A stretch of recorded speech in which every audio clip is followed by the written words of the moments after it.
Okay, so the last lecture dealt with the first question of the Summa Theologica. Again, Aquinas very much kind of just begins at the beginning, the nature and extent of sacred doctrine. Is it even necessary?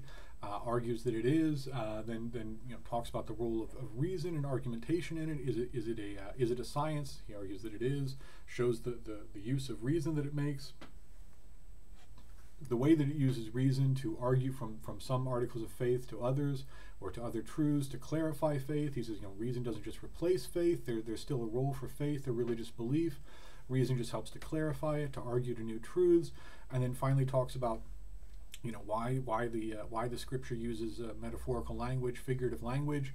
So the most fundamental thing, obviously, what is our subject matter? Our subject matter, what is this? What is this enterprise? What are we doing here? Sacred doctrine starts by talking about that. And then, of course, what is the subject matter of sacred doctrine? Well, above all, of course, it's God. I mean, it deals with all kinds of things. The Summa Theologica is a very hundreds, even thousands of pages. But the most fundamental thing, obviously, that it's dealing with is God.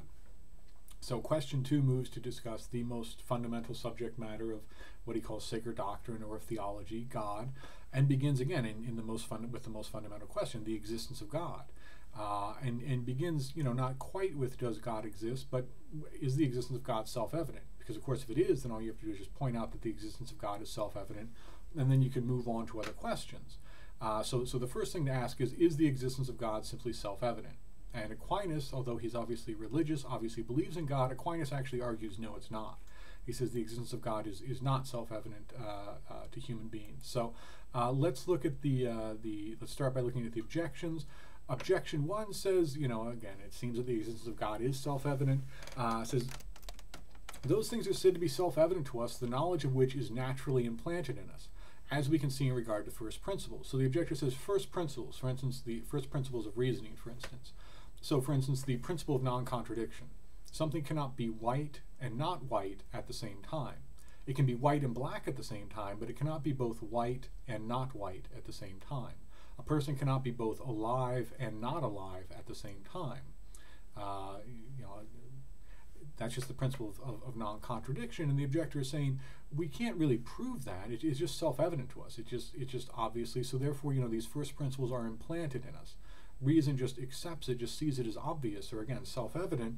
But it's not that we figure it out in any way, or that we need to prove it using any kind of argument or something. Again, it's just self-evident, and the objector says, and that's because these things are implanted in us. So something that is implanted in us, that is just part of our nature, is self-evident. He says, the first principles are an example of that. And then he quotes Damascene as his authority. He says, the knowledge of God is naturally implanted in all. Therefore, the existence of God is self-evident. First principles are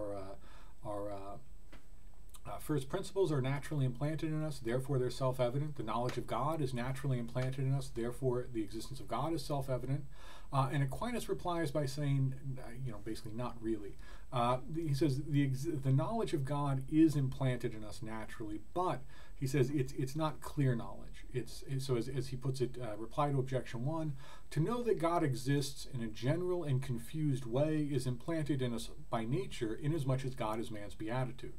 So he says, yes, it is implanted in us by nature that God is our beatitude, is our happiness, but it is only in a very general and confused way. So it's true, God is our happiness, God is the end towards which our lives should be directed, but he says we don't actually see that clearly. So it is naturally implanted in us, but not in a self-evident way like first principles, in a much more obscure, confused, kind of general way. So he says, for man naturally desires happiness, and what is naturally desired by man must be naturally known to him. This, however, is not to know absolutely that God exists. Just as to know that someone is approaching is not the same as to know that Peter is approaching, even though it is Peter who is approaching. So in other words, he says, Aquinas says, it is, to know that you're seeking happiness, to know that man naturally desires happiness is not the same as to know that happiness is God.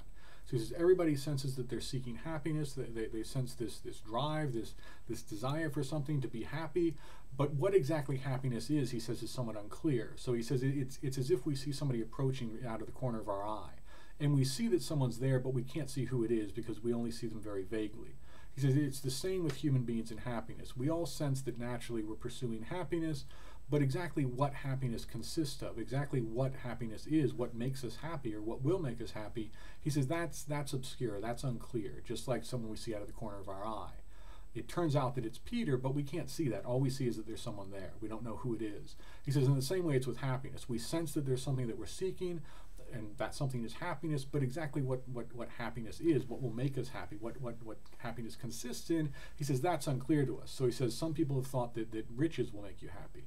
Some people thought pleasure is happiness or the good. So some people pursue these things and ignore God. So he says it's not self-evident then. It's self-evident that we seek happiness, but the idea that God is happiness, or that God is man's beatitude, as he puts it, that's not self-evident.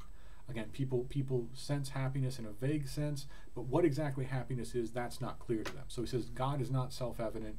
The knowledge of God is implanted us in a confused way, but that doesn't make God self-evident. We don't know that God exists absolutely. We're seeking something. That something is God, but it's not self-evident. It's not immediately clear to us that God is what we're seeking. So he says, again, knowledge of God is implanted in us insofar as we naturally desire happiness, but we can't see clearly that God is happiness. Just like if we see someone out of the corner of our eye, we sense that there's something there or someone there, but we don't see who it is. Okay, so the second objection is was kind of a famous argument in medieval philosophy, the so-called ontological argument. Basically, the objector says that once something is self-evident, if once you know the terms that are being used, something is self-evident following from those terms. So he says, for instance, a whole and a part. Once you know the definition of the terms whole, or the words whole and part, it's self-evident that a whole is greater than its parts. That's just, you don't need to prove it. It's just self-evident once you know the words, or the meaning of the words whole and part. And the objector says it's the same with God. Once you know the meaning of the word God, his existence is self-evident. The objector says God is that than which nothing greater can be conceived, but something which exists actually is greater than something that exists only mentally. Therefore, by definition, God must exist, because if God is something greater than which nothing can be conceived, and something which exists only mentally is not as great as something which exists actually, then God must exist, because if God is just an idea, then we can always conceive of something greater than that, namely a God who actually exists. And Aquinas basically replies and says, that's the definition of God, but that's when people deny that God exists, that's what they're denying exists. So the simple fact that that's the definition doesn't mean, in other words, the fact that that's the definition doesn't mean that that definition has to actually refer to something. It's true, a God who actually exists is greater than one who exists only mentally, but that doesn't require or necessitate or compel anybody to believe that God exists. Maybe God is just an idea. Maybe the definition of God as something than which nothing greater can be conceived. Maybe that definition simply doesn't refer to anything that actually exists. So Aquinas says, just knowing that that's the definition doesn't mean that anybody has to believe anything. Again, he says that's people who don't believe in God. That's what they deny exists. It's not that they don't understand the definition of the meaning of the word God. They just say, well, that thing doesn't exist. That thing doesn't exist. At the beginning, he makes a sort of interesting aside or comment as well. He says, perhaps not everyone who hears this word God understands it to signify something than which nothing greater can be thought, seeing that some have believed God to be a body. So he says, some people have thought that God is actually a body, and we can obviously conceive of something greater than a body, something that is free from the limitations of a body. So it's kind of an interesting and very rare. Maybe not quite really a psychological observation, but and usually Aquinas is just focused on the argument. It's sort of an interesting side comment by him here. Well, but actually people have believed that God is a body, so maybe this isn't even, maybe even your definition of God is not universally accepted. But in any case, that's the ontological argument. That's his objection. You can't prove the existence of God simply by noting that the definition somehow requires that God exists. Because again, but the definition isn't necessarily referring to anything that actually exists. And again, that's people who deny the existence of God. That's what they're denying. It's not that they don't understand the term, and therefore it hasn't become self-evident to them yet. They deny that such a thing exists. So, moving on, objection 3. The objector says the existence of truth is self-evident. So the objector says, no one can coherently deny the existence of truth. If you try to say there is no truth, obviously you intend for that statement to be taken as true. When you say there is no truth, you're saying this statement is true. If you say, there's no such thing as the truth, nothing is true, well, you're saying this statement is true. So you cannot deny the existence of truth without being immediately caught in a very obvious self-contradiction. So the objector says, you simply can't, no one can do that. So the existence of truth is self-evident because you can't deny the existence of truth without falling into immediate and flagrant self-contradiction. So the objector says the existence of truth is self-evident, and then says, but God is truth itself, and then quotes the Bible, I am the way, the truth, and the life. Therefore, God exists as self-evident. Aquinas replies and says the existence of truth is self-evident, but not, as he puts it here, primal truth. So the existence of truth is self-evident. It's self-evident that you can't deny the existence of truth, that truth must exist, that some things must be true, but the existence of, as he puts it, primal truth, the existence of God as truth, the existence of the idea that there must be a God who is truth, Aquinas says that's not self-evident. So it's self-evident that truth in general exists, but the idea that God is truth, or that there must be a primal truth, a sort of God as truth, that is not self-evident. So again, self-evident that truth exists, but it doesn't follow from that it's self-evident that God exists. So basically, Aquinas in his well, first of all, in the said contra, he points out, look, in the Bible it says, the fool has said in his heart, there is no God. So even the Bible acknowledges some people don't believe in God.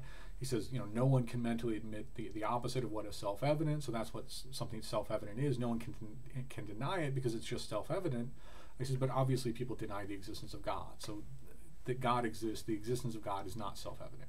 So in the responsio, he basically says a thing can be self-evident in one of two ways, either self-evident in itself and to us, or self-evident in itself but not to us.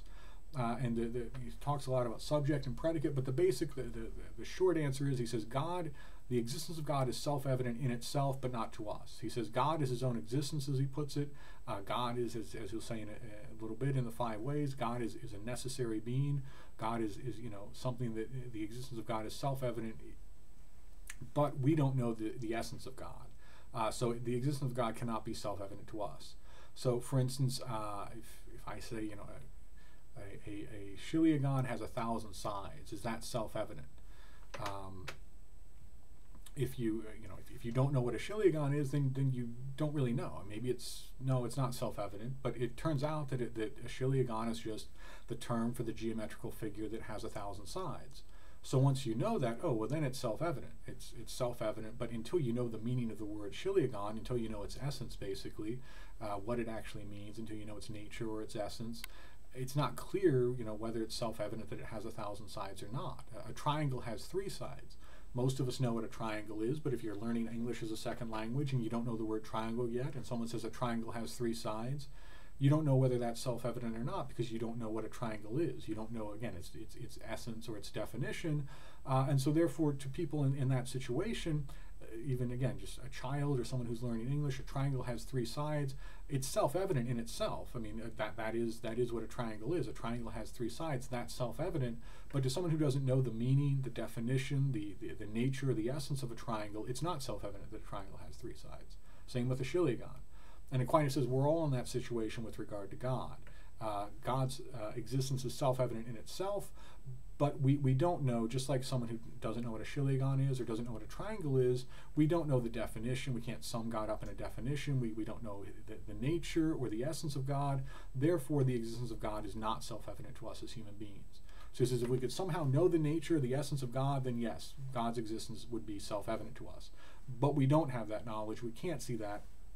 Again, we're in the situation of someone who doesn't know what a chiliagon is and therefore doesn't know whether or not it's self-evident that a chiliagon has 1,000 sides, or someone, again, a simpler example, someone who doesn't know what a triangle is and therefore doesn't know whether or not it's self-evident that a triangle has 3 sides. So again, he says the existence of God is self-evident in itself, but not to us because of our limited knowledge of God.